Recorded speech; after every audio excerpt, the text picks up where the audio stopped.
Banjir masih menjadi permasalahan yang belum tuntas teratasi di kota-kota besar sampai saat ini termasuk Kota Padang.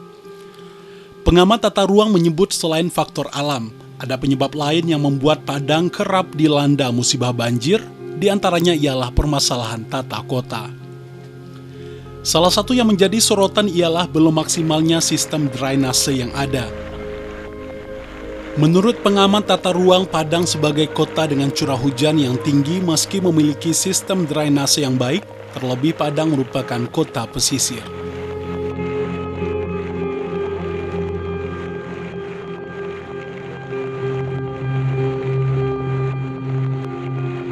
Ya, akhir-akhir ini kalau kita bicara Padang beberapa hari yang lalu memang banjir ya. Itu penyebab pertamanya adalah memang curah hujan yang tinggi. Ya, diketahui bahwa curah hujan di Kota Padang ini besar dari 4.000 mm per tahun.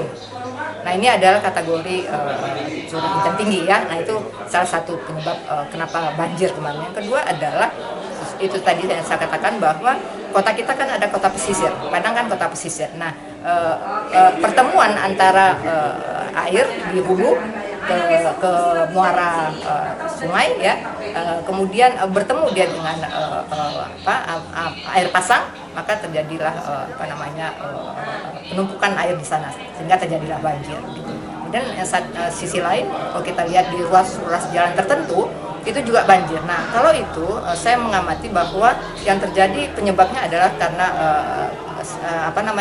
sistem drainase kita yang mungkin perlu kita perhatikan. Misalnya ada ruas-ruas jalan Khatib Sulaiman atau ruas-ruas jalan itu umumnya karena sistem drainasenya yang kurang baik.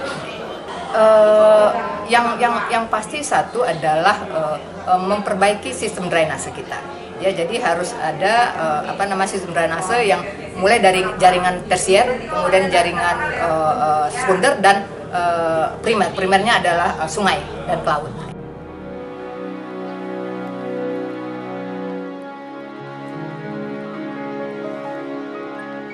Di samping itu, pengamat tata ruang juga menyebut pemerintah harus memperhatikan perizinan pembangunan. Pemerintah harus memperhatikan perizinan pembangunan agar daerah serapan tidak beralih fungsi menjadi pemukiman atau didirikan bangunan.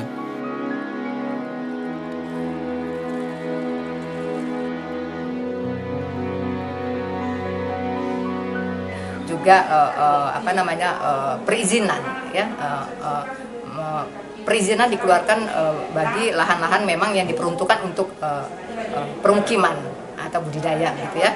Jangan sampai kawasan-kawasan lindung itu kawasan-kawasan yang justru digunakan untuk pembangunan, karena semakin masifnya bangunan yang ada di suatu kota itu menyebabkan tidak ada lahan untuk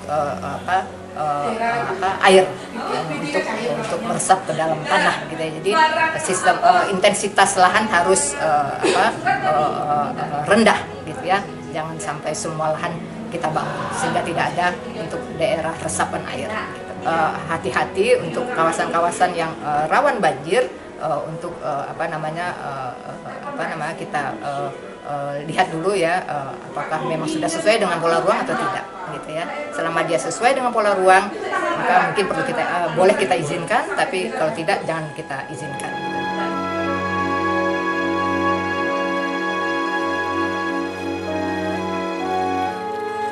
Musli Febrios, Padang TV.